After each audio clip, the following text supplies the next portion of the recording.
start this afternoon session with a reflection which is paramount for us. We want to promote it in this space.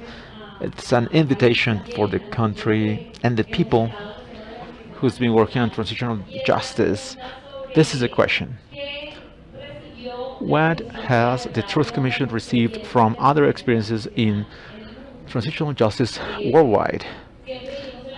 We always say at the Truth Commission that in our time, which is short, we don't have enough time to learn. It was important for us to start from whatever was known from the previous experience. We were aware that our context was different, but also we could leverage on the past experiences in other places. So we thought it was also important to reflect on this topic. This is why we're having today, for this reflection, the input from the world to the Truth Commission. We're having Mireia Villar-Forner as a moderator. She is the chief resident coordinator of the United Nations in Colombia. Thank you, Mireia, for being here with us today. This morning we were thanking the international community, acknowledging their work, led by our commissioners. And this is a time to make a public announcement to all the UN agencies. You were listening to it this morning. When the Truth Commission started, we didn't have the public budget, but the UN agencies were there for us, supporting us to start to work, not only back then, but also during the 4 years of the Commission. So to all our colleagues who also worked with us for peace, the UN, human rights, the PNUD, ACNUD, UNFA. We saw it this morning in the verification mission and the multi-donor fund you coordinate. Thank you so much for being there for us, understanding us, always keeping the pace that we needed. In many cases, going into debt to fulfill the requirements of the Commission on site. Thank you so much for being here with us. The floor is yours, and let's enjoy this space. This time we have some news about the morning session. 2 people will be connected via Zoom. So we want to learn from the pandemic as well and have people who couldn't be in Colombia but who were an important role in this task. Thank you, Mireia. Welcome to you all. It's really an honor for me to be the moderator in this conversation. For people here on site and online, we have important stakeholders of transitional justice. Some of them are commissioners.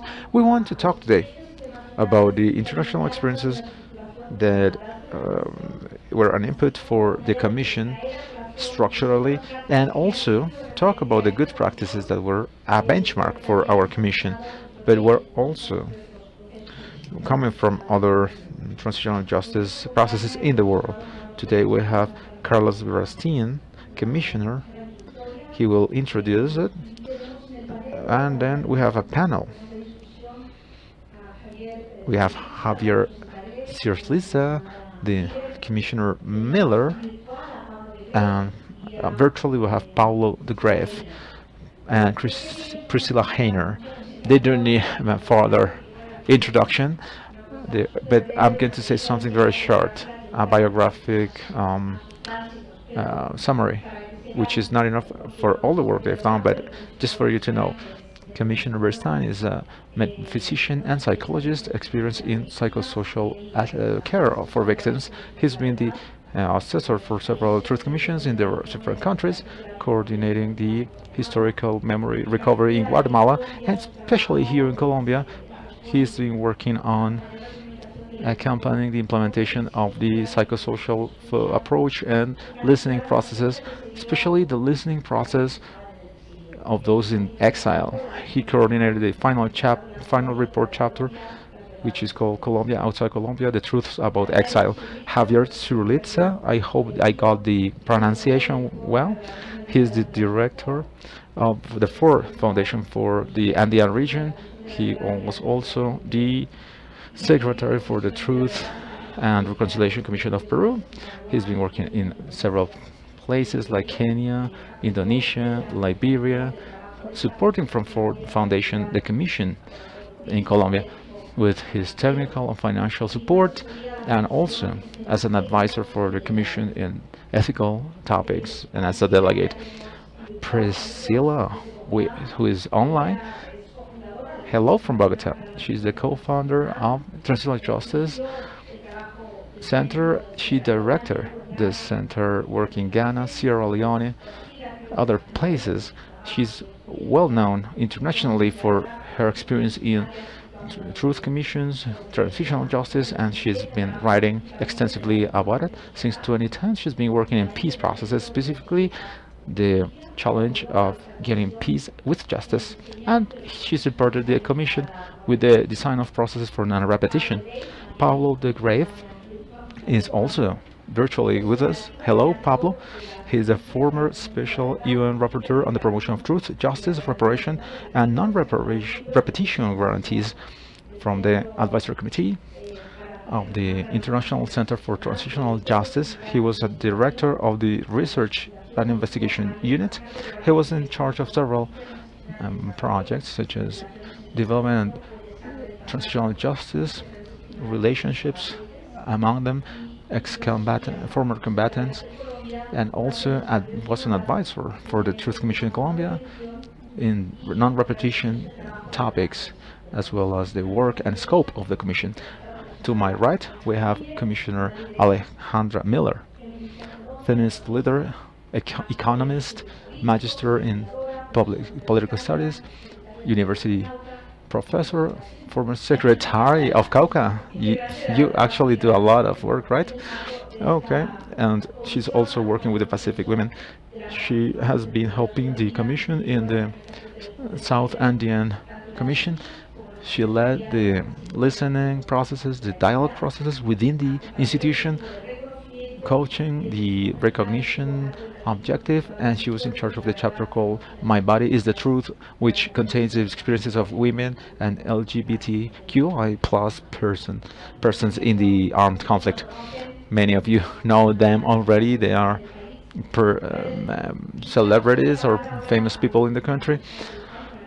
I would like to introduce Mr. Beristain to start with the opening words, and then we'll start the dialogue. Okay.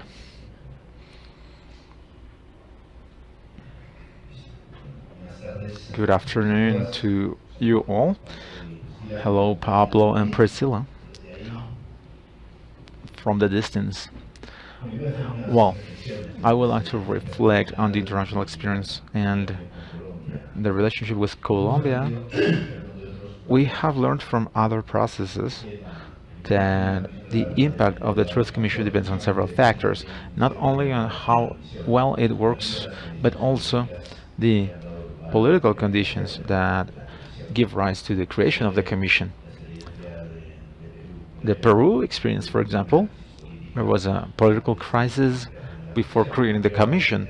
There was an opportunity for a Commission, a crisis which was not a human rights crisis, but the video scandal that opened the path for an important work by the Commission in Salvador. Now it was the peace process, but some problems that didn't let them go ahead.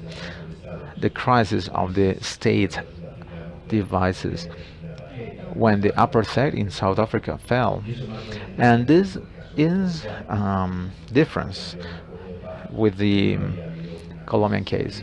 We had the peace process, but we had no crisis to open the work. So this is something the Commission has to be working on in the context of questioning their work due to the lack of a vision of a crisis. We said in the beginning, the Commission has to generate a healthy crisis that makes proposals to change the conditions of coexistence, the development of armed conflict. This country has tried so many times to stop this conflict, unlike other countries where they had violence after the conflict. We are talking about um, post-conflict for 18 years, but it is not yet a post-conflict situation. This is part of the lessons learned. Colombia is also learning from other contexts, different contexts, and how to incorporate the shared experience. Truth Commission is a listening exercise. That's number one. This is true for all the truth commissions and this commission as well. In the international experience, we started to work on this journey by working with the reconstruction of historical memory. I had the challenge and honor to coordinate that. The commission by the Catholic Church, it was an official. Then we had the Truth Commission from Guatemala, sponsored by the UN. That was the commission that started the listening work with broad testimonies, not only about juridical issues on human rights violations, but also going deep into the experience of the victims. The first commission who asks the victims, what's the impact of your life? What did you do to face this situation? How can we avoid repeating this? Why did it happen?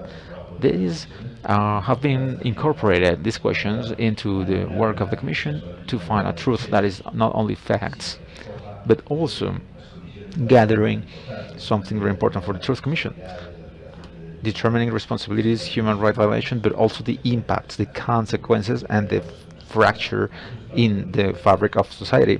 This is part of facing it. Reparation is not generic. We're talking about a reparation that refers to the impacts, consequences, and social fractures left by the war. We incorporated this into the commission work, the work of the interviewers, different contexts as well.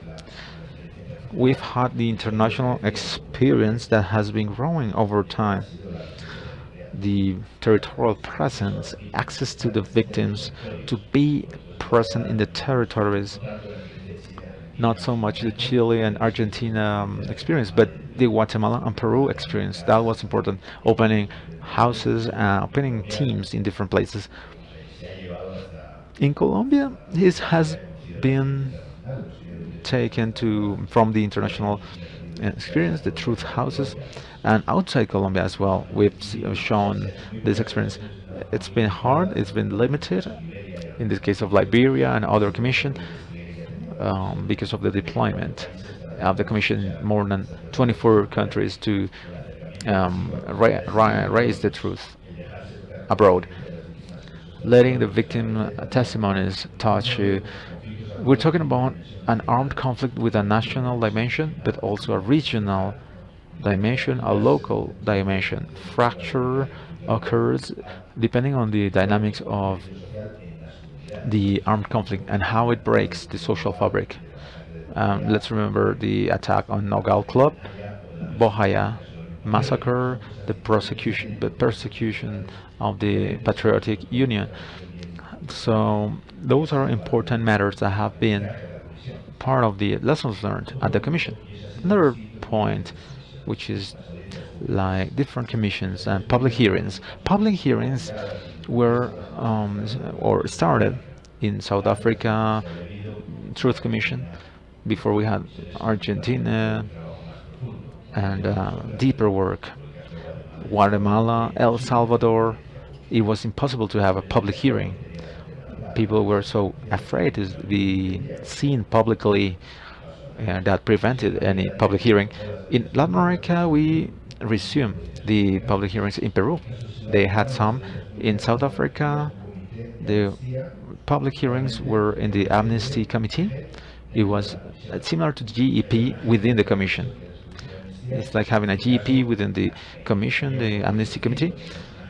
We have a GEP, it's a different context, a unit for the search of disappeared people. We could have the GEP hearings, which are focusing on responsibility, individual responsibility for restorative justice. our processes had a different element. They were not the same as Peru. In Peru, it was like a testimony of witnesses that were never given in a public space. In our case, coming from Colombia with a broader experience than any other country, on investigations by the academy, NGOs, institutions, etc. And there was a lot of knowledge about the facts, a lot of production, more than any other country. All the facts from the war, the type of audiences and public spaces that we recognize.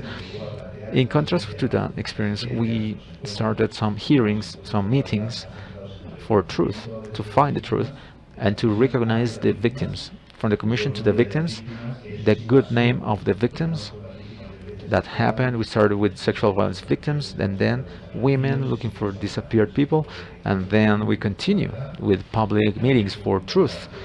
It was also important to have those processes evolving. In the case of the commission, our recognition of the victims, there were many difficulties recognizing the responsible people. We had to talk to FARC, the military, that were within the GEP. See, they were willing to perform a recognition. It is not any kind of recognition. We have to follow certain standards that the Commission would impose, and the process of psychosocial care that we would provide during the hearings. The same would be done with other countries. The psychosocial accompaniment, support, people who participated in those hearings, that was something new. In this case, we took that vision so that the meetings would help recognize the dignity and good name of the victims, explaining the mechanisms that made this possible. Unlike the GEP hearings, which are focusing on the chain of command or individual responsibility, for us, we want people to understand the mechanisms of horror at a large scale, being discriminated by FARC actions against the civil population, or the false positives, and the rules, the stimuli that led to this type of actions. We bring social dialogue as well, so that we can represent the general public, and also to bring a space for dialogue in places like Colombia, where social polarization is it's a determining factor. Which is your side? That's always the question, but we need to break those paradigms. This was something for the Commission to talk to different sectors: entrepreneurs, victims who were recognized, non-recognized victims, exiled victims, those responsible, the demobilized people. As part of the social dialogue, we see that everything starts to accrue with time, and the National Commission has worked with more than 30,000 people in listening processes, because as in other commissions they had less impact. Public impact is a determining factor in a commission where it's limited in time. In Salvador, for example, we were working with more than 30 cases which were paramount paradigm cases, trying to represent the set of victimizations within the country to have a public impact. One of the mothers of FEDEFAN, one of the mothers from Salvador, I asked her, do you want a truth commission? And she said, hey, listen, we, the victims, know. We know. They know. Those responsible know. So we want the society to know. But there was little impact on the society because it took 17 years for the report to be published. They didn't have an interest to disseminate the truth. But this is part of the Commission's work, to have a public impact on society through pedagogy, action, meetings for recognition, and different spaces. There are other matters that become more relevant in the Commissions the gender-focused violence against women. The first report that gathers this is the REMI report. It talks about women in a context where nobody wanted to talk. The first time we want to gather some testimonies on sexual violence, we knew about the Bosnia War, but we didn't know about Argentina, for example. And only 25 years after, with the CONADEP report, we knew about it. After taking so many testimonies, we had 100 and something, 140 testimonies for something that had a greater impact. We had a meeting with the interviewers, and working with Priest Hurley. Well, we have been taking 140 cases, but there are more cases, we think, against indigenous communities. Is this happening? Have you heard about cases in your communities? Is it frequent? Is it common? And what they responded was, look into the ground, stay and look into the ground, and that was the end. The greatest impact on Mayan communities was silence, not the statistical. It's hard to talk. There are subjective, human, political implications that are very hard, and we need to work together with the organizations. We had an experiment with the networks, the Pacific Route of Women, before the commission, before the Truth Commission, 1,000 testimonies.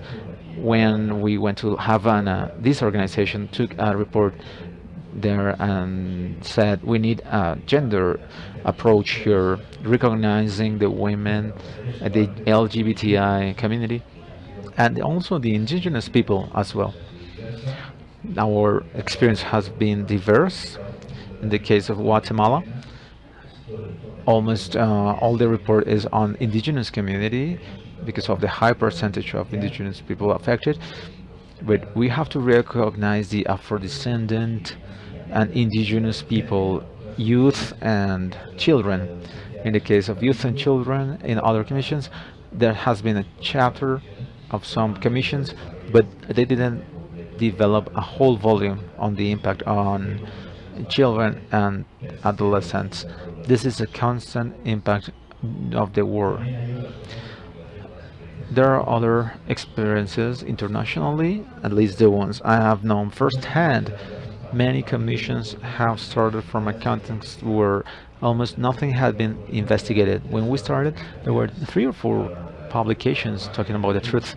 Something about Peru as well, the NGOs who had been doing good work on it, but not something to go in detail. There were invisible cases, many invisible cases. In Colombia, we were in a situation where the organizations and the Center for Historical Memory, we had a huge production of different investigations. We had to think, what type of report will the Truth Commission present, not to repeat what has already been said. And the persistent factors were something that guided us. And the commission, think about non-repetition. For the other commissions, non-repetition is how to stop reproducing the dictatorship. For us, it was how to face the persistence factors, because the factors continue to exist and have a relevance in the current context.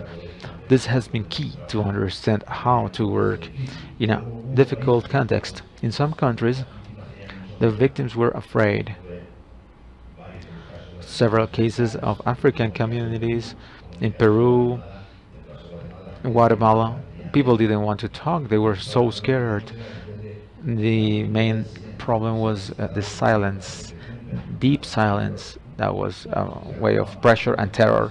How can we generate a trust space? This is part of all the commissions, but in our case, we have had it more complicated. In many places, people tell us, well, we want to talk, but we are afraid of talking. The violence factors are still there. There are some contexts that should be favorable to bring or to gather testimonies. The Commission has been able to do some things that other commissions have not been able to do. In Guatemala, we had 10 or 12, optimistically speaking, of perpetrator testimonies. Paramilitaries that were almost forced to participate in some massacres. The same happened in Peru. Some of the state agents, agents, would talk, a few of them. In the case of Colombia, we had the GEP, a crisis factor to be able to talk.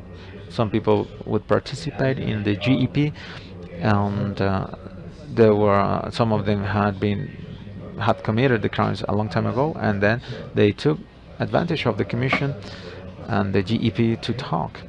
The commission couldn't send information to the GEP, so we were having testimonies from more perpetrators and from FARC and from other former guerrillas, state members as well, police, testimonies that have generated a dimension of recognition, acknowledgement. The former paramilitary members from the AUC who demobilized in 2006. This has led to a broader view of the conflict, to better understand the different spaces of violence. This is not only related to the armed dimension of the conflict, which is 10%, but also the acts against the civilian population, which is the 90% of the victimization. But also there are the relationship between armed groups and private corporate groups, political sectors, the impact of narco trafficking. This is the first commission that analyzes the impact of narco trafficking on the armed conflict, not only the FARC, paramilitary, the state, the political system in general, analyzing in depth the determining factors of current violence in many countries. Last but not least, there are some discussions in the international sphere with Pablo, Javier, and other international experts on non-repetition, on the recommendations. What are the recommendations from the Commission in a country with so many recommendations from the UN committees, the Inter-American Commission? What kind of recommendations could the Commission bring to the table? And what is the result of these recommendations in all other countries, the challenges they faced? General things, we talked about structural things as well, which is what we're trying to present. These are key factors to avoid the persistence of the conflict. And we have also learned from other processes. Processes of political transition are long. They will take time. We think sometimes 2 years, and then recommendations, and that's the way. No, in Argentina happens something similar. We had UN, the human rights policy in the 60s, but then they had to issue the laws of obedience, the Menem administration, the impact of the dictatorship, and some other conditions in May Square. The moderators mobilized to extend the transition political space. In other countries, there are limited visions. I think another problem in Colombia is some kind of egocentrism. Some people say this is too hard for somebody to understand. Many people in Colombia say, how can you go to Colombia if nobody understands Colombia? And some people say Colombia has a complex conflict, not confusing. And Colombia has many lessons learned and other commissions, but also it has been learning from the experience of other countries. It's not so easy, but we have two lessons. One, international cooperation is a determining factor. What would happen in Cawan without the accompaniment support to protect the negotiation in the armed conflict dynamics? That's a determining factor in the FARC process as well. Without international cooperation, it's so hard to continue to go on. You need somewhere to grab on support to keep this space running.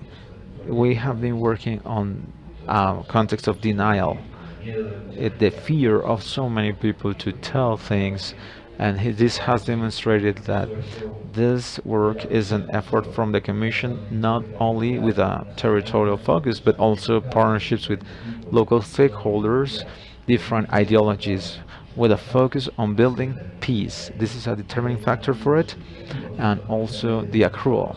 Sometimes when we are working here, we don't see what's happening around us, the big picture. So when the accrual of impotence will give rise to some kind of force strength, you think this work is not gonna give any fruits, and but sometime one day all comes together and we come to the current context, a political change in the country. Keeping this hope and energy is a fundamental aspect not only of the Commission but also the national support in the country and the international support. Thank you.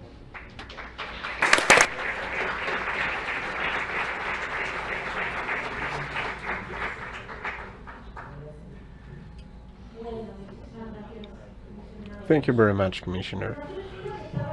United Nations is supporting right now 17 countries in the development of real processes. We can hear you. We can hear you. Just in case. Don't go in a blunder, please. I was saying right now that from the United Nations system, there are 17 truth, reparation, justice, and non-repetition in the world, including Colombia, and from the 51 commissions that have been managing throughout history. These are processes, cooperational processes, in the nitty-gritty. It is necessary to manage knowledge. The commissioner said that, and to put together knowledge, resources, experience, and reflections of so many and different several actors for that truth and reparations to crystallize. And the conversation is around that. How cooperational is the process in Colombia, and which have been some of the benefits that was put forward with this Truth Commission. The truth is that I will do in tandem, asking two questions. If you feel the urge, if you feel that is a hint for you to answer, please feel free to jump in. I was talking to the Commissioner that the transitional justice processes and mechanisms not always operate on a political gap. There is an international and national context and circumstances that come from incentives and challenges. So I wanted to start off by asking Priscilla and Alejandra about how do you assess the work of the Truth Commission in Colombia in the national context and international context that has had to operate. The commissioner mentioned examples, but in the case of Colombia, in which circumstances has it operated, and which of those have been engines, and which of those have been brakes or hurdles for the commission, so that it may be more interactive. Priscilla, I invite you to jump in. Excelente, gracias. ¿Me pueden oír bien? Thank you very much. Can you hear me well? Bueno, es un placer. Well, it's a pleasure to be with you.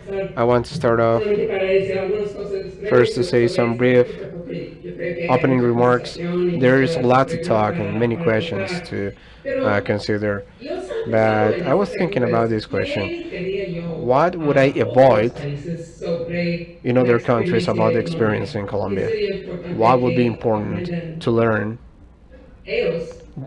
for them to learn, especially the Truth Commission in Colombia, and maybe also the peace process across the board.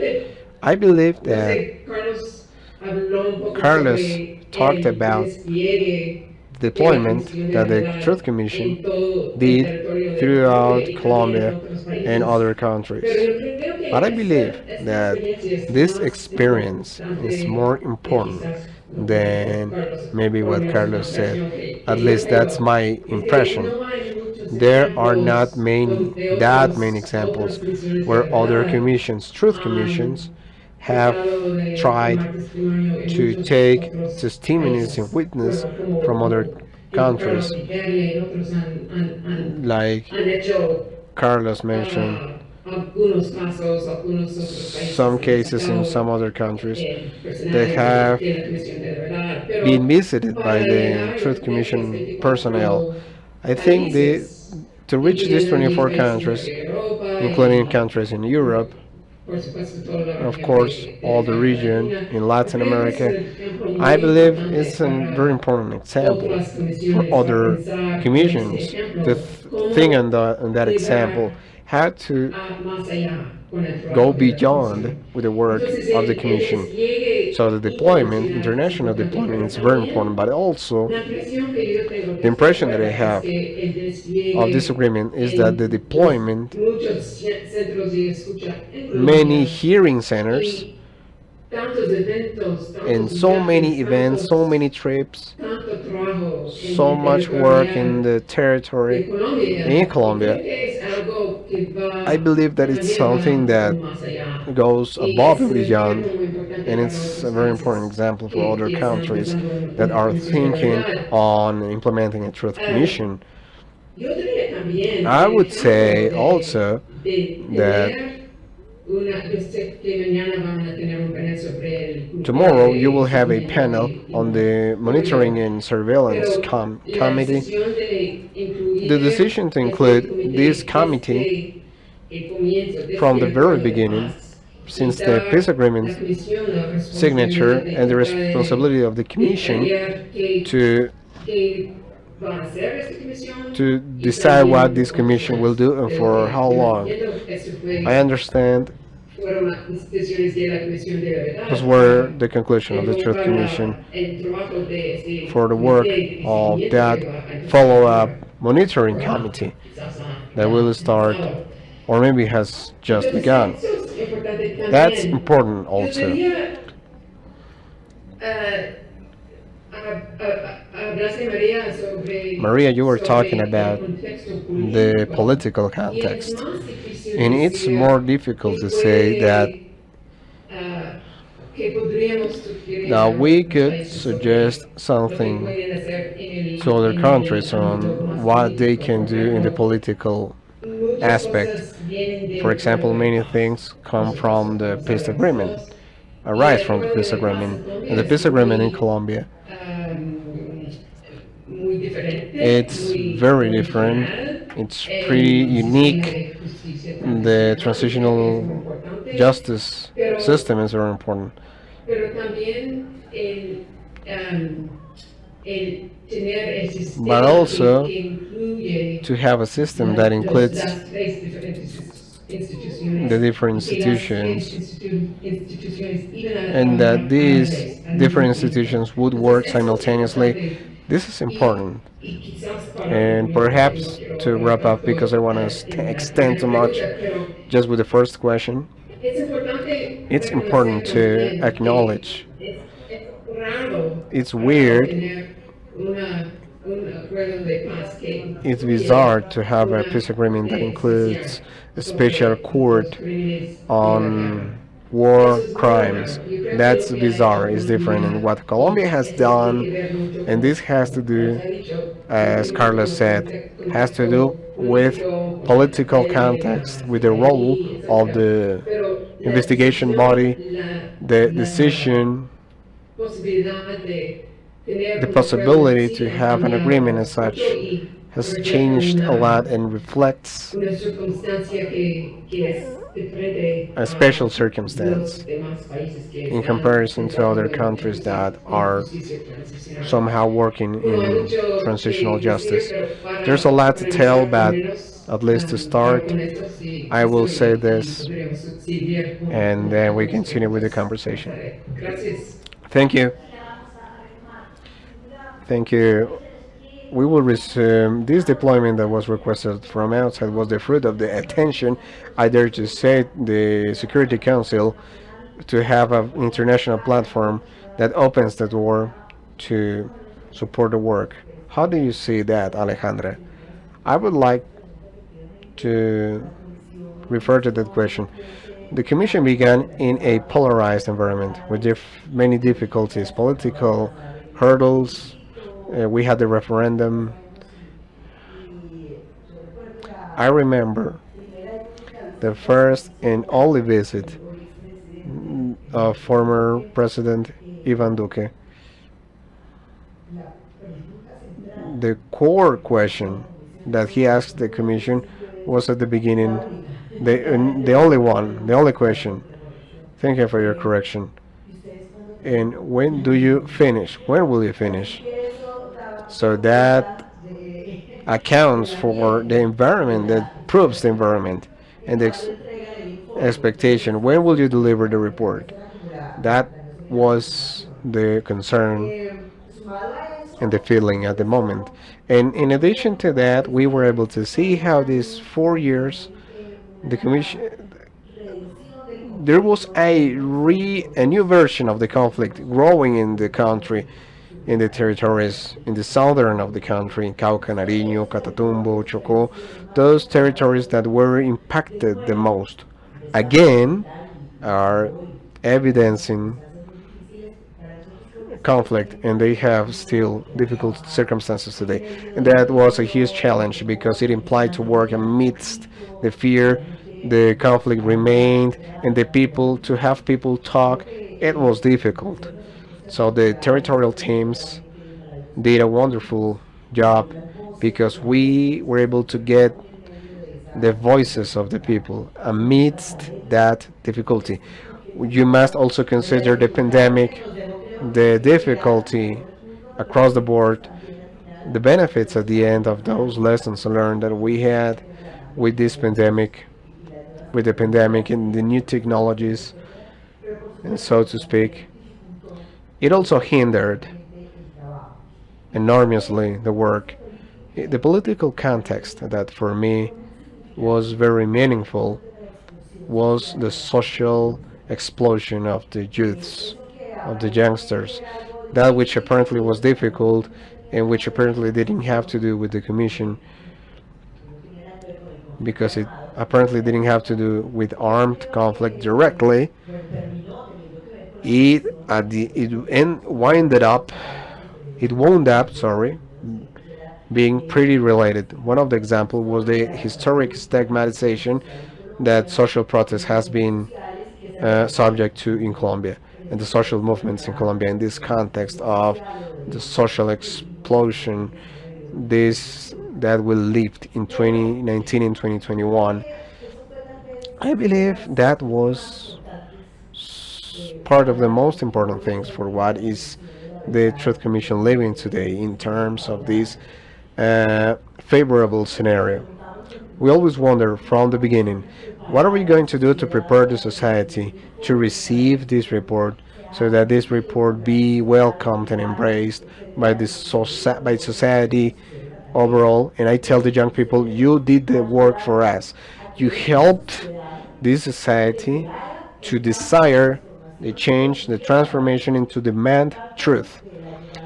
Part of the arrival of Gustavo Petro to the power has a special place, but it was like those youngsters on the street in that society that was on the street. They were not only willing to listen to the truth, but they were demanding to hear the truth.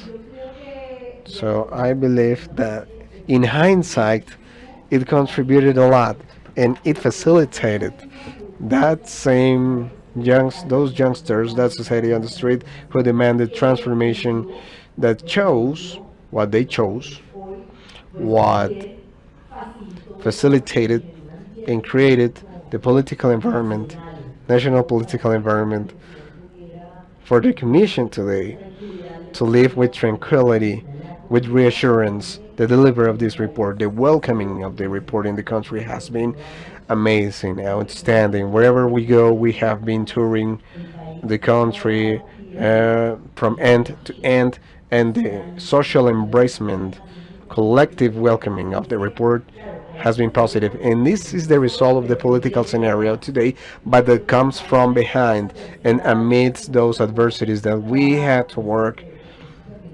This wound up being very important. And as for the international aspect, it's kind of the same circumstances that benefited But all the backup of the international community to the country and to the Commission and to the peace process, which was always present because the United Nations Commission in the Security Council, they exposed the issue on the follow-up of the implementation of the peace agreement and the support of the peace agreement and support to the Commission into the comprehensive system, maintain the doors open in the international context so that we were able to receive that welcome, outstanding welcome from the final report. That is for the context. I don't know if we're going to talk later about other stuff. Very interesting, because not even the pandemic nor this reaction from the youngster is something that we could have envisaged, but they ended up being in somehow it delayed the work, but also boosted and helped to recover. That's my interpretation also. Javier, Pablo, online, Carlos mentioned with the sufficiency in Colombia to open to the world, given the complexity, that vast knowledge of the country. You two have cooperated in different moments in the work of the Commission.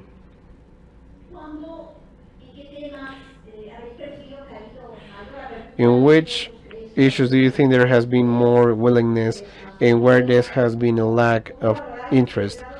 How do you assess the degree of opening of this Commission in the work cycle based or compared to that international experience and that foreign knowledge? Good afternoon. It's great to be here. Special greetings to the commissioners, Pablo and Priscilla, colleagues in so many commissions where we have been cooperating.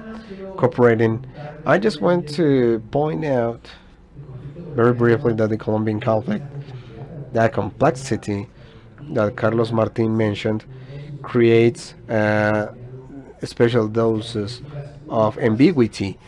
The unique characteristics are that in a complex landscape, but it's also true that the exposure of Colombia to the international community has been big, large, certainly, and there has been a permeability of standards, actions, strategy, starting off with the human rights movement 30 years ago to make the international aspect to be part of the Colombian dialogue. What could happen? This is being seen as an external factor, which is not added to the solution but to the problem. The report of the Commission says that the international factor was part of the problem. The Commission highlights this aspect. The context is not everything, but it's almost everything.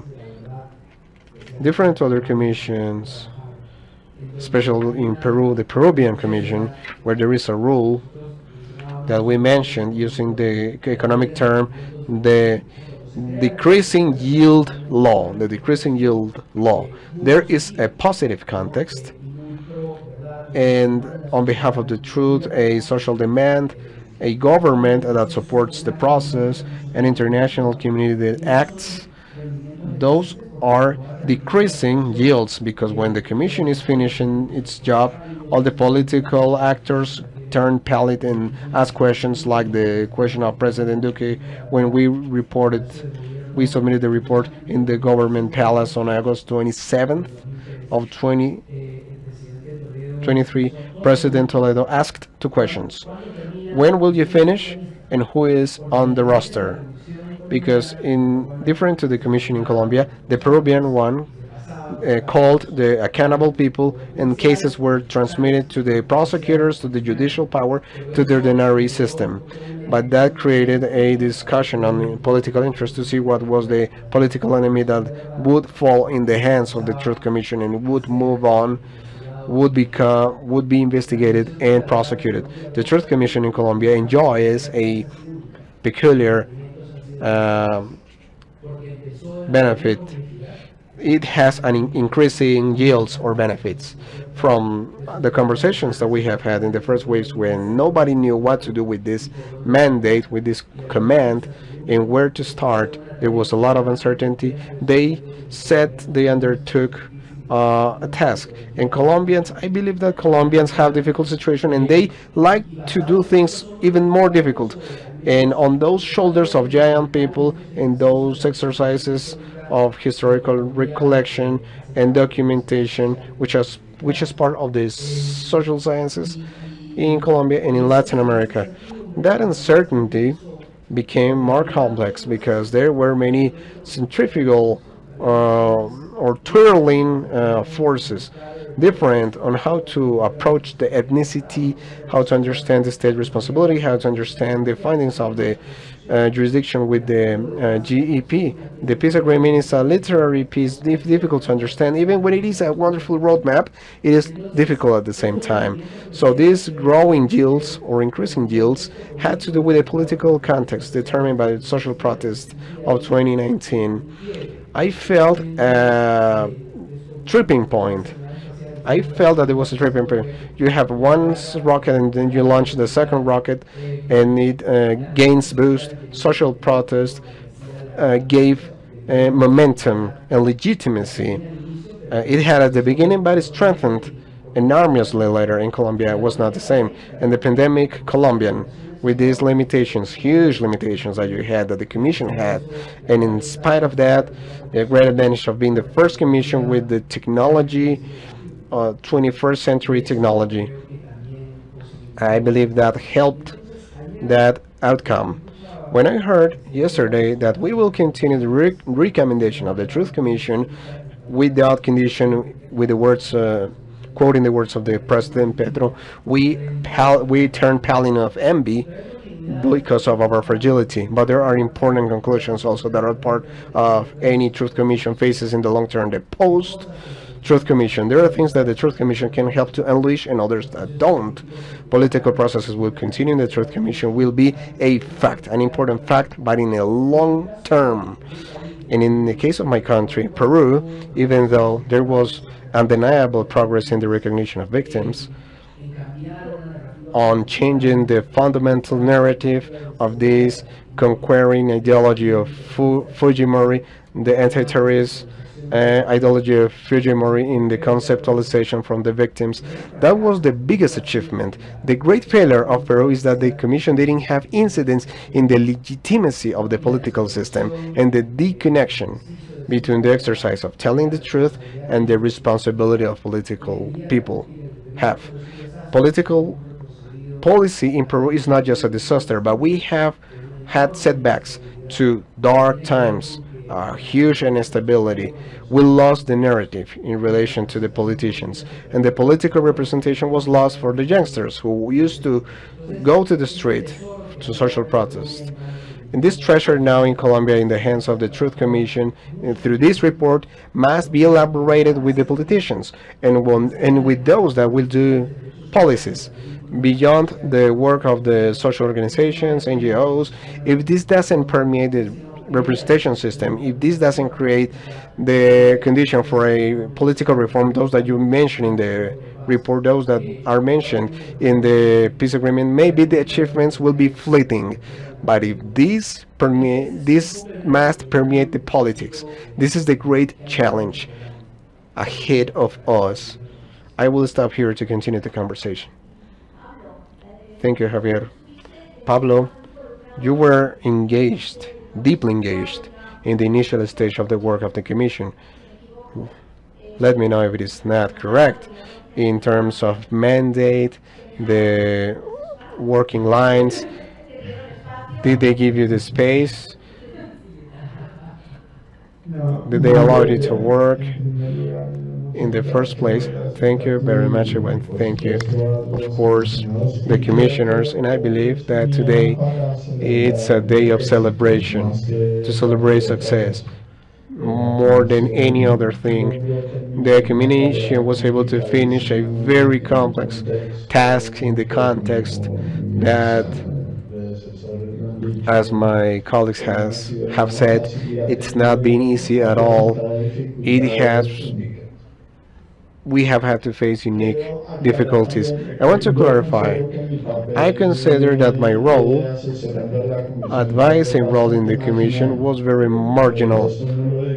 I don't say that because of the existence of the Commission. The credit here it's totally of the Commission. As long as I played an advising role, I believe that there was willingness, and I agree with Priscilla and Alejandra and Javier. I would like to be there because this would be a meeting of friends and a wonderful conversation with Carlos also. I agree with your remarks, but I want to add something more. A positive aspect in the context, despite the difficulties.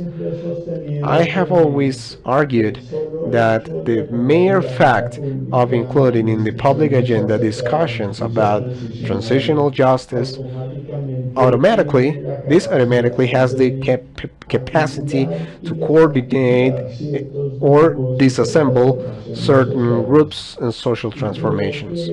I believe that the discussion about transitional justice in Colombia beginning around 2003, which was with which become the law of justice and peace, had the same effect. We catalyzed the organization of groups of victims, and totally changed the vision that the country had of the conflict, especially for the elites. The Colombian elites withheld the conflict, especially saw the conflict as something that threatened the economic infrastructure, and the victims were invisible. The focus was only the economical infrastructure. Throughout this process, victims have been able, and thanks to the efforts, absolutely, of their own efforts to occupy a space in the public realm, which has been crucial, critical, that has benefited and has contributed to what happened later. Javier said, and also Alejandra, the importance of the youngsters, the social protest. I believe that social protest in 2019 was uh, boosted by that effect, and it was not a casual thing on the discussions of transitional justice. This immediately crystallized the organization of the civil society around all these topics. I think that this helped a lot for the success of the peace agreement negotiations, and eventually, more recently, in the success of the Truth Commission. And I hope, looking to the future, I agree also with Javier that the important thing is that this will not be just an event, like the Commission just finished its work and delivered a report, but these must have long-term effects. I hope that same phenomena of coordination of new groups in the civil society and a new self-awareness to become fighters of our rights, which was not the most relevant in the Colombian identity. This will facilitate the implementation of the recommendations in the future. But the short version is that the Commission was amazingly open and willing to the advice that they received from me. And as it has been said, Colombia has a very important tradition, not to imitate, but to listen to and to replicate what we learn. Thank you, Pablo. I believe one of the main acknowledgments of this commission is the way they considered civil society, at the moment to design methodologies to include differential approaches, as it has been mentioned before. It's very well known, especially the ethnicity approach, the ethnic approach. I wanted to ask Priscilla or Alejandra in this regard.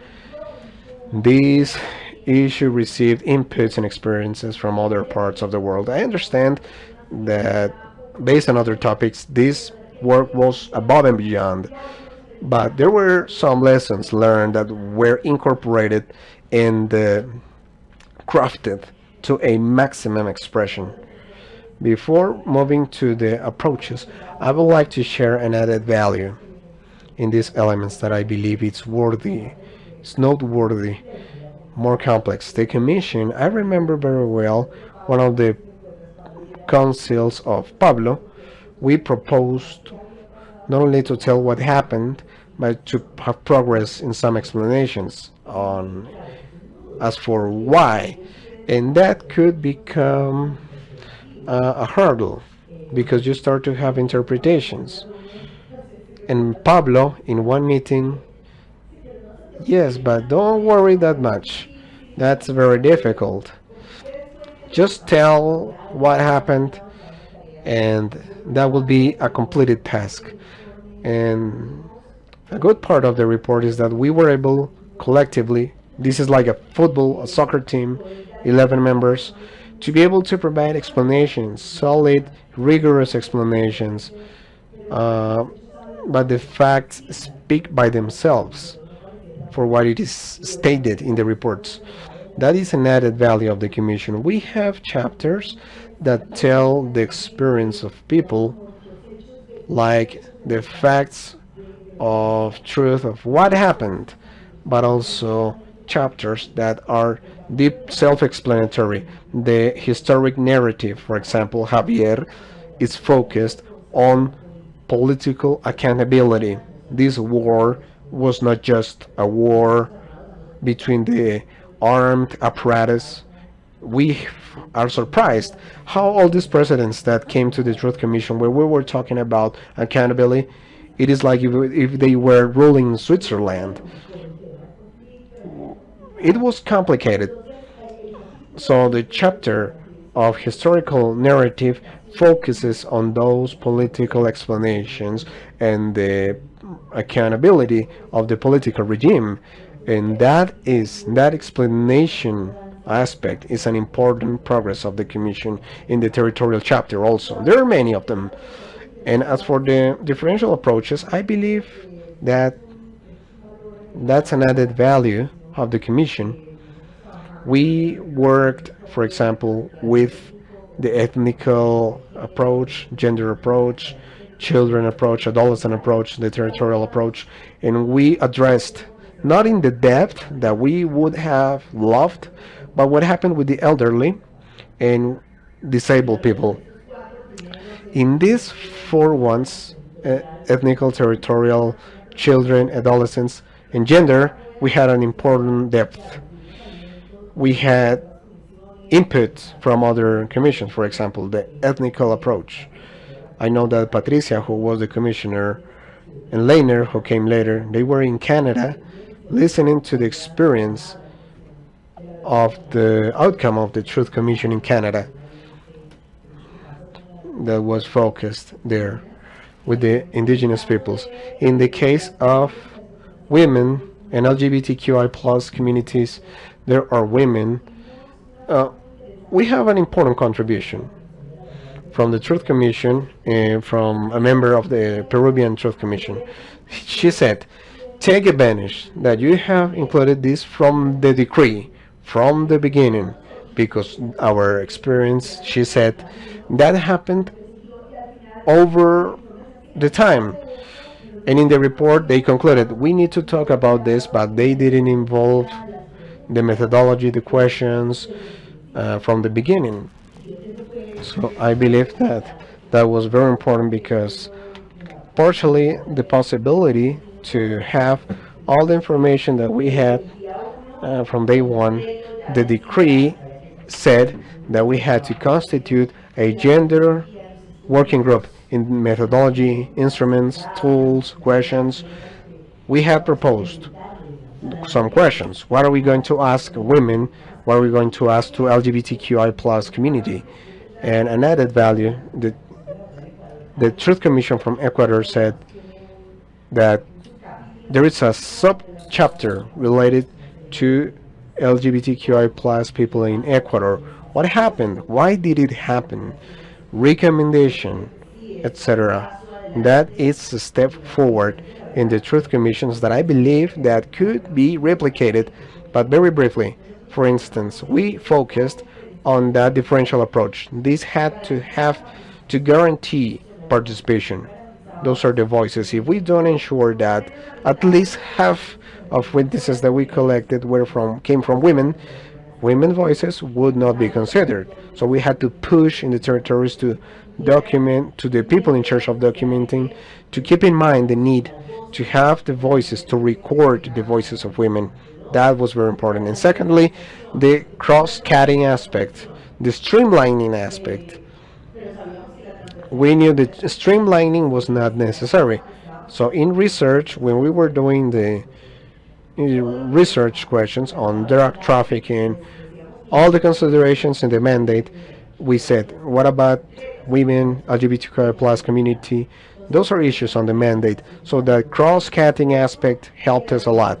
And the peculiar reflections, the chapter of women and LGBTQI plus community contributed a lot to relate to the civil society and with women organizations and LGBTQI plus movements. We organized a technical working group where we converged more than 80 organizations, and it was very important because they helped us in the methodology to understand. They opened the doors in the territories for us to collect the testimonies. Sometimes we realized that we had insufficient marginal testimonies from the LGBTQI plus testimonies. So there are several lessons learned, and that's a very important value of the Commission because it shows not only those specific aspects, but we undertook a very hard task in intersection. We are talking not only on what happened to women, but what happened to indigenous women, and what happened to black women, and what happened to indigenous women, what happened to young women. It's very complicated because cross-cutting perspective is very difficult to understand. When you put it into practice, it's very hard. But I believe that we did important efforts to wrap up the differential approach, women, children, adolescents, ethnicity, and LGBTQI plus and territorial approach. This is a contribution on which we must say that we learned from others, and that I believe which is an important value for future commissions. Thank you. How interesting to see that the topics we're discussing, there was collaboration from abroad, but also within. You were representing, you knew where these people were and how to connect them to the process. That was great. Yes, we had reports constantly. Thank you for that, Priscilla. Yes, thank you, Maria. And in our conversations such as this, I'm always under the impression that the Truth Commission is almost impossible. We need to see 1,000,000 details, dates, places, people, crimes, different events, dialogues, and all of it is trying to draw the big picture and try not to get lost into a sea of details. I think the Commission has performed an excellent work in terms of all its performance. And I would like to congratulate the Commission for this hard work. It's not easy, as you mentioned. In less than 4 years, that's impressive. I'd like to highlight two things directly related to the question on civil society and the role of other organizations and sectors. I think that this is something different to learn, study, to have a record of whatever happened. The number of organizations, partner organizations of this commission, nationwide, locally, territorially. I think that other commissions have worked with the civil society. They have issued different reports, etc. But I believe that this commission, in the way that they worked, it was different.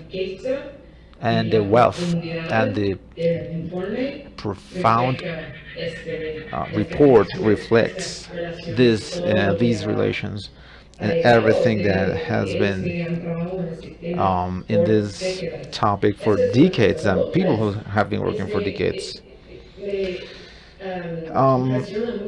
I'm so impressed that the report,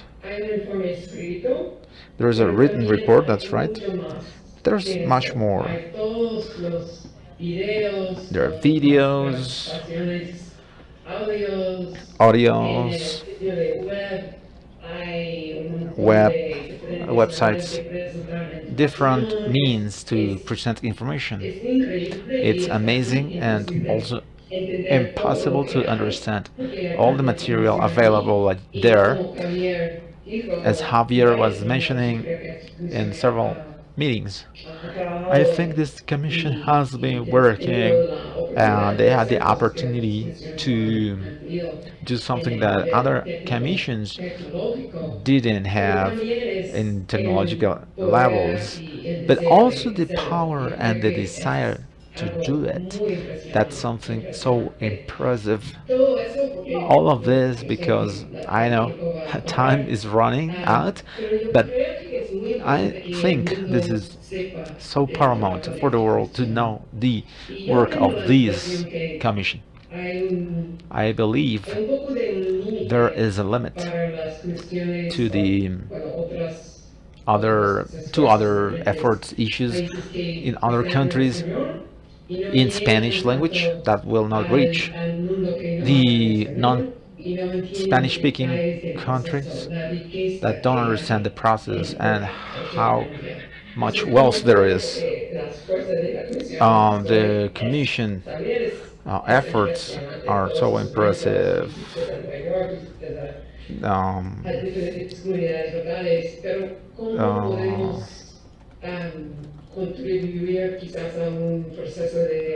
But you need to contribute to the process of a detailed record on the process and the Commission and everything we learned from this experience. So this is impressive, all the work by the Commission, and I would like to congratulate again the Commission for this great work. Thank you. Yes, I think something that contributes to the robustness of the Commission is being flexible.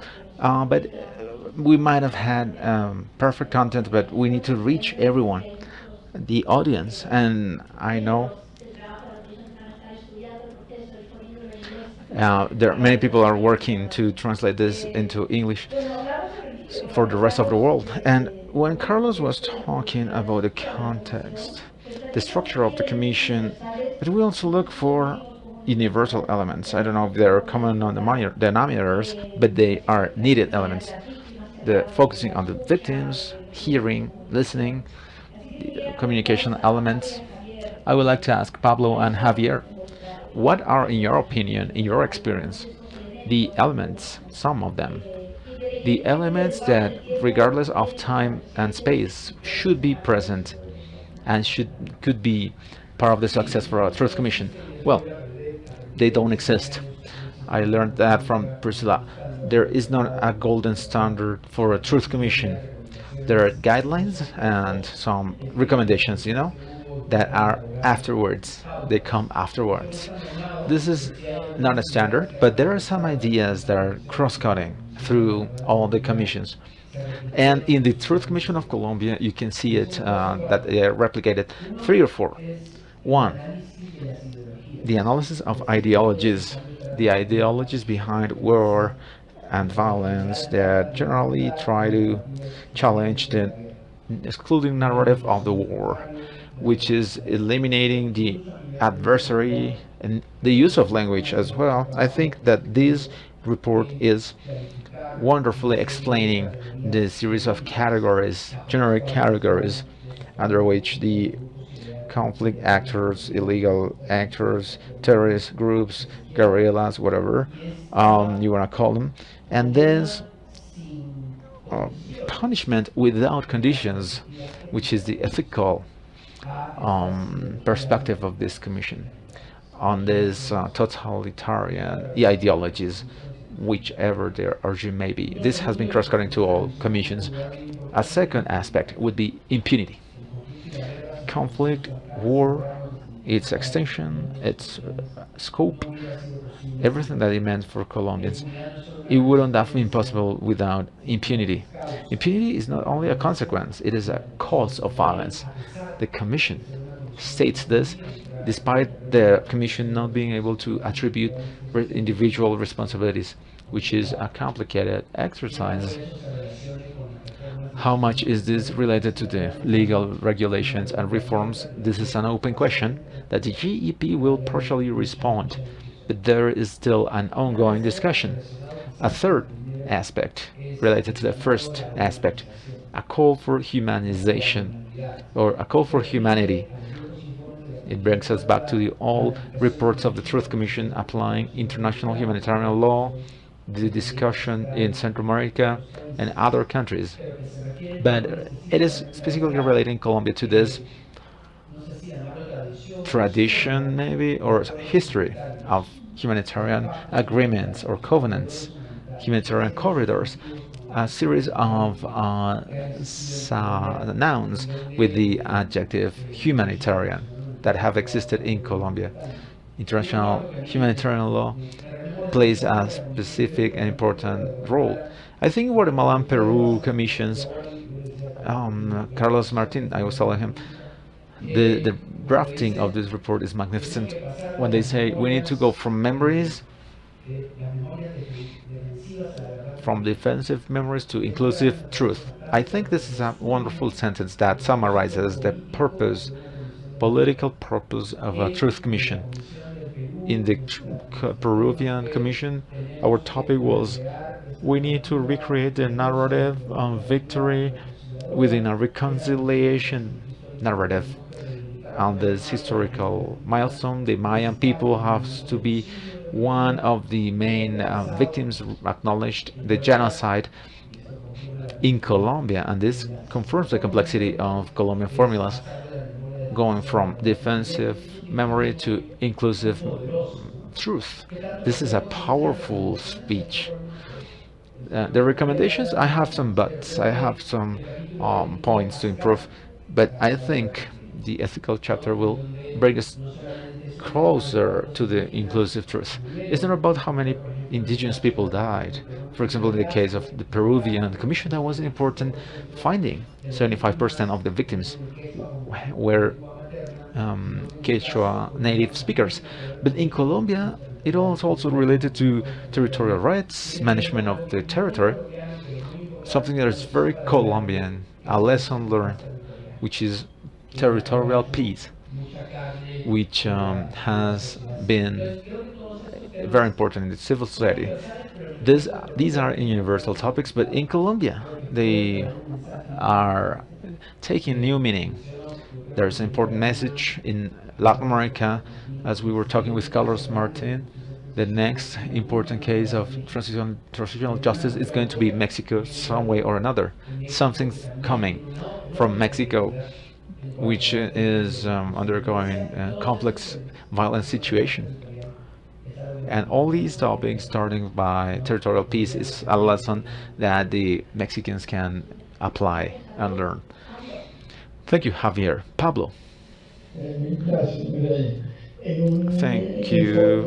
In a report I presented to the Human Rights Council, I think in 2015, I tried to run a taxonomy of the existing Truth Commission and try to describe the trends. The fact that we managed to perform this exercise and identify clear trends indicates that there is actually, or there are universal elements in the truth commissions. One of the trends that is worth mentioning here is the increasing scope of the mandates of truth commissions, especially the scope of functional mandates. The first commissions of truth were in charge of describing facts and trying to contribute to discover where the disappeared people had gone. That was the main mandate of CONADEP in Argentina. It was somehow the main mandate of the Truth and Reconciliation Commission in Chile. After time goes by, and in those commissions they found that it is hard to stay on the factual level, the forensic level, with such many tragedies. Although this was not part of its unit, they recommended on repairing victims. Also, institutional reforms. Those functions were incorporated throughout time into the different mandates, initial mandates of the truth commissions. However, now the commissions have broader mandates. The Colombian Commission took seriously the mandate of a contribution to reconciliation, although it is not the first Truth Commission adopting this term on its own behalf. The Chilean Commission, the Peruvian, South African Commission, they were adopting that term, but it looks like the Colombian Commission took it seriously, more than others anyway, and it's an attempt to reconcile the Colombian people. Of course, it's too early to know whether this attempt is going to be successful in reconciliation. Reconciliation depends on so many factors. Actually, it is a long-term process. I would highlight this as one of the paramount elements, a distinctive element of the Colombian Commission. Its work. They took it really seriously. The operation on how to contribute to reconciliation among Colombians and something else. This was, as I mentioned in the introduction, this was the center of most of my conversations with the Commission. The Commission took so seriously thinking about non-repetition, on how to prevent non-repetition, and how to prevent the repetition and the violations during the conflict. We cannot say yet, it's too early to say if they're going to be judged. But we need to recognize and acknowledge that for the Commission this was a task that was paramount, and this is how actually what they were doing is giving a voice to an aspiration that has always been there with the Truth Commissions and the transitional justice in general. Let's remember that the title of the report was Never Again, Conadap. And part of the grounds for truth commissions is that facing the truth has an effect, preventive effect.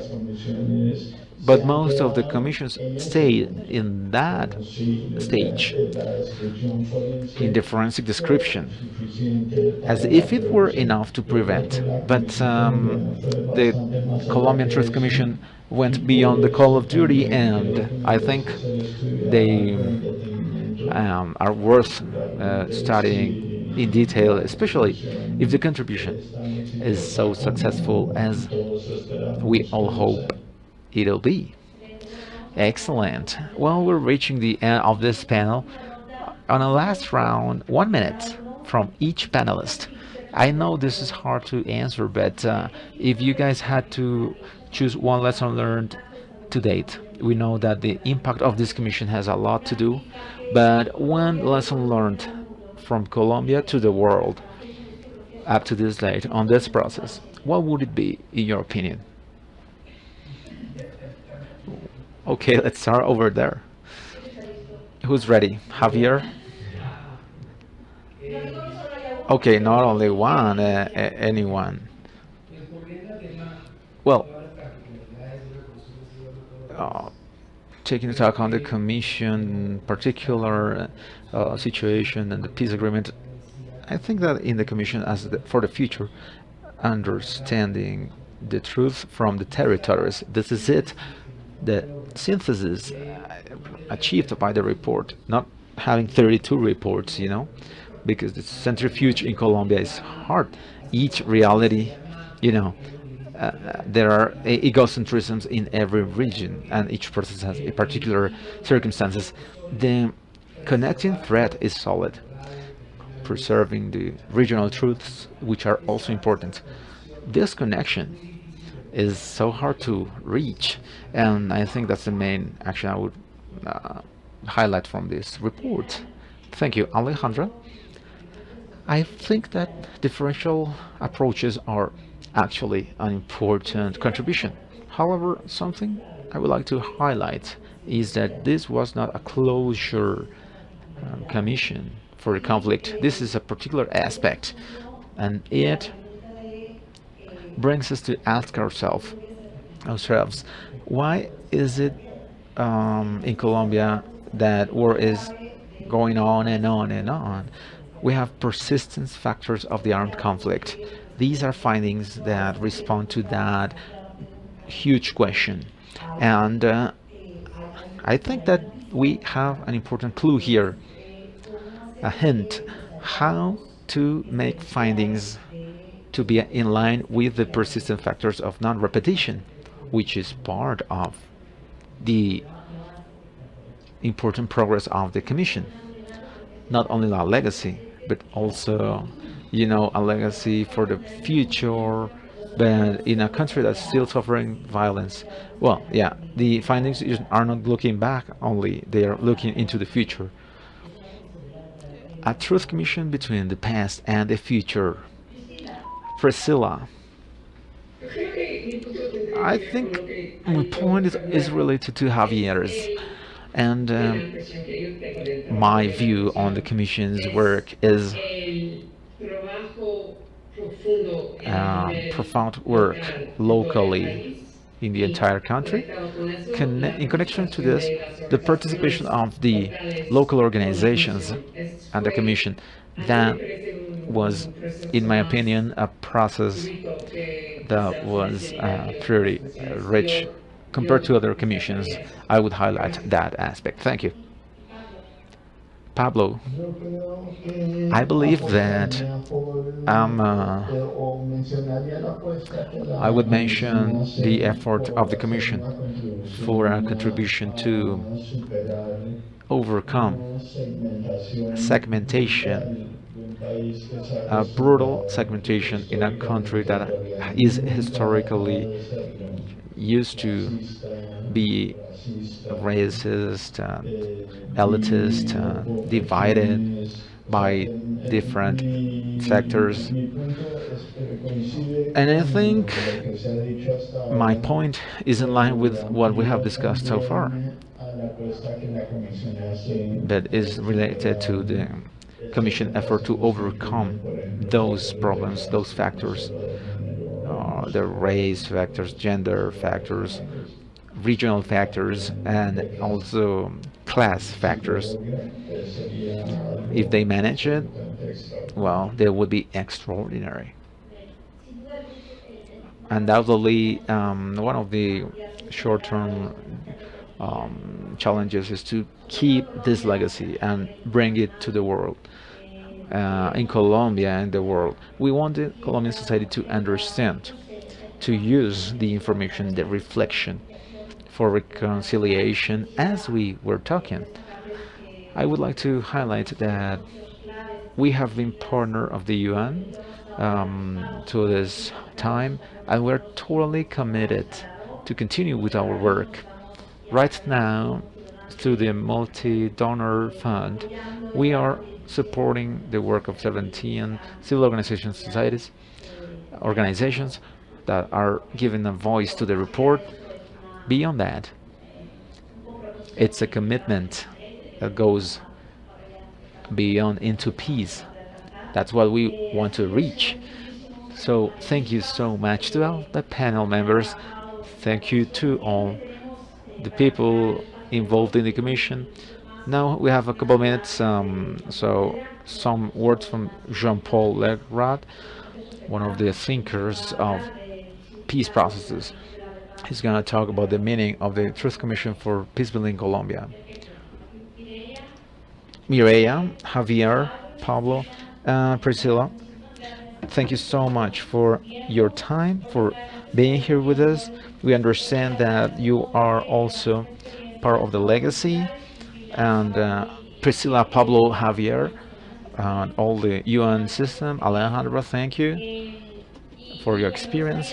And I would like to highlight from your statements two things. Before we see the picture from Jean-Paul Ledrach to close this session, first, you mentioned the innovation and of the territorial approach. So I want to take this opportunity to thank the territorial teams of the Truth Commission for their deployment.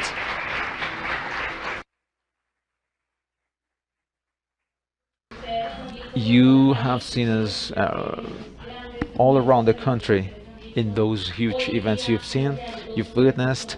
There are 2 or 3 people organizing this. We have been closing and reducing the team.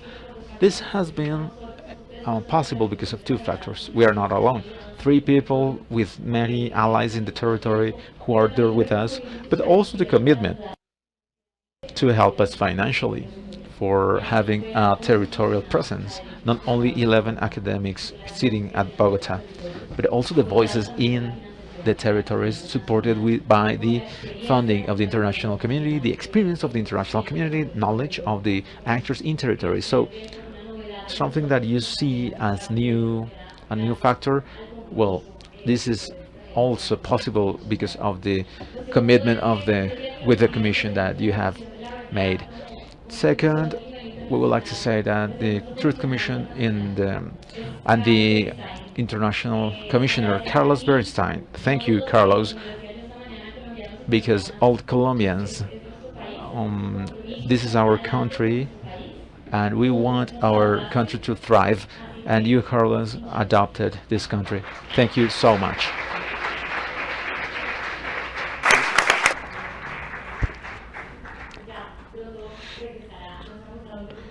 he will return. We don't know where because he has many countries, duties in many countries. And finally, Jean-Paul De Greiff, we will invite. He shares a reflection on what it means for for peace building from the international perspective, the work that we did, what he apprises as an academic and apprentice, and that knows our countries so much, an advisor, also member of the Truth Commission, advisory commission. We didn't know well how to react, but it was important to have those voices. We invite you to watch the Jean-Paul video. We will have a coffee break. Maybe you can smell the corn. I do. After the coffee break, we will have our premiere and behind the scenes of the Truth Commission.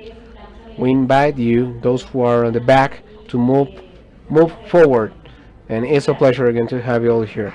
Thank you very much. It's our premiere also. Thank you. Buenos días a todos y a todas. Good morning, everyone. It's really an honor to be with you. El proceso de agradecimiento tanto a la Comisión de Verdad como el apoyo internacional que ustedes les han dado. Ha sido un honor para mí poder acompañar a esa comisión. Mi vocación ha sido la construcción de la paz.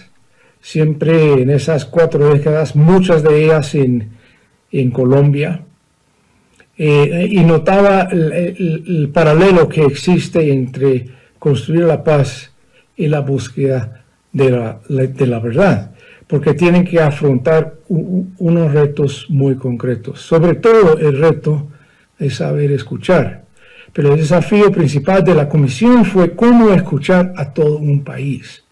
Hay quienes quizás que se preguntan, ¿y por qué es significativo escuchar a todo un país?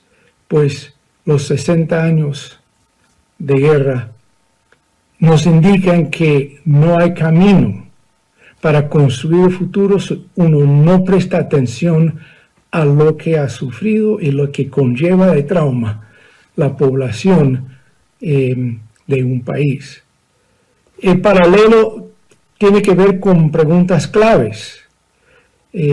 Cómo recordar la historia, cómo entender el pasado y a la vez imaginar un futuro diferente.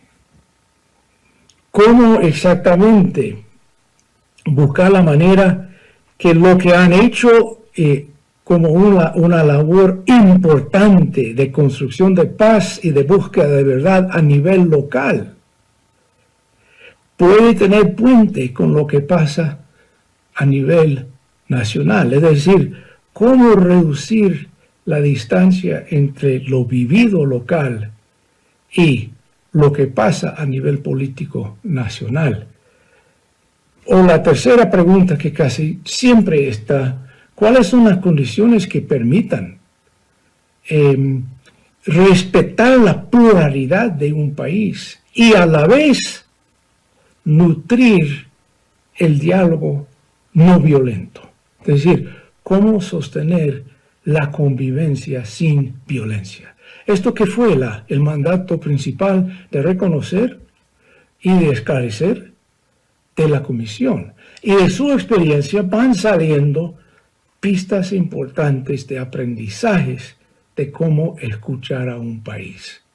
Creo que hay 3 afirmaciones que vemos en el ejemplo del Padre Pacho, el ejemplo de las comisionadas y los comisionados en su labor, que nos indican caminos importantes de ese proceso de los últimos años.